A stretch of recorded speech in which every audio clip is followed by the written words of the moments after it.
સમય હતો આજથી 1 વર્ષ પહેલાંનો, એટલે કે 12 જૂન 2025।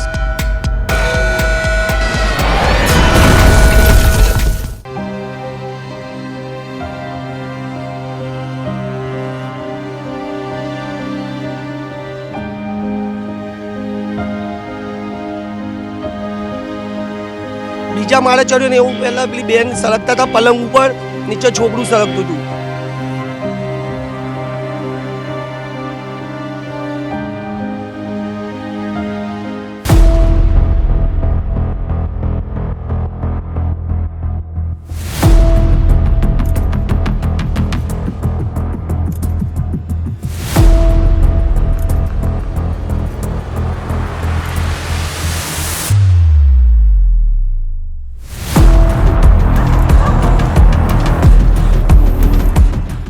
બાર જૂન 2026 આજથી 1 વર્ષ પહેલાં, એટલે કે 12 જૂન 2025, સમય બપોરે 1 વાગે અને 39 મિનિટ।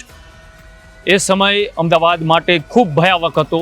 ન માત્ર અમદાવાદ પણ આખું વિશ્વ હચમચી જાય એ દિવસ હતો, કેમ કે અમદાવાદ એરપોર્ટ ઉપરથી લંડન જઈ રહેલી એર ઇન્ડિયા AI-171 જે બોઈંગ પ્લેન હતું એ અમદાવાદથી એ ટેક ઓફ કરી અને લંડન તરફ જવા માટે નીકળે છે। અને ત્યારે નજીકમાં જ આવેલી બીજે મેડિકલ કોલેજનું આ કેમ્પસની આવી અને આ એ જગ્યા છે। આ એ જગ્યા ઉપર એર ઇન્ડિયાનું ફ્લાઇટ એ ક્રેશ થાય છે। આજથી 1 વર્ષ પહેલાં 243 લોકો સાથે આ પ્લેન ઉડાન ભરી રહ્યું હતું।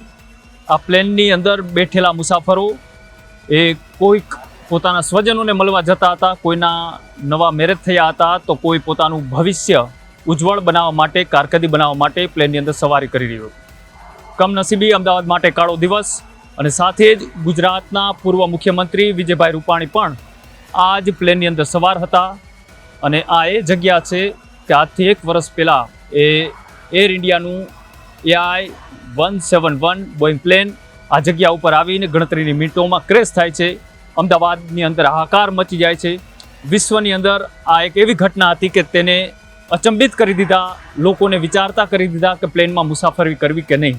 અહીંયા આવતા એક ડર એના મનની અંદર તાજું થાય છે, જે ઘટના બની હતી। અને હજુ પણ આ જે ઘટના જેમને પોતાની આંખે, પોતાની નજરે જોયેલી છે, એ લોકો જ્યારે અહીંયાથી આકાશમાંથી પ્લેન નીકળે ત્યારે તેને સામાન્ય દ્રષ્ટિએથી નથી જોતા। એ નીકળતું પ્લેનની અંદર પણ હજી એને એક ડરનો અહેસાસ થાય છે કે શું ફરી એક વખત કોઈ એવી ઘટના બનશે કે કેમ।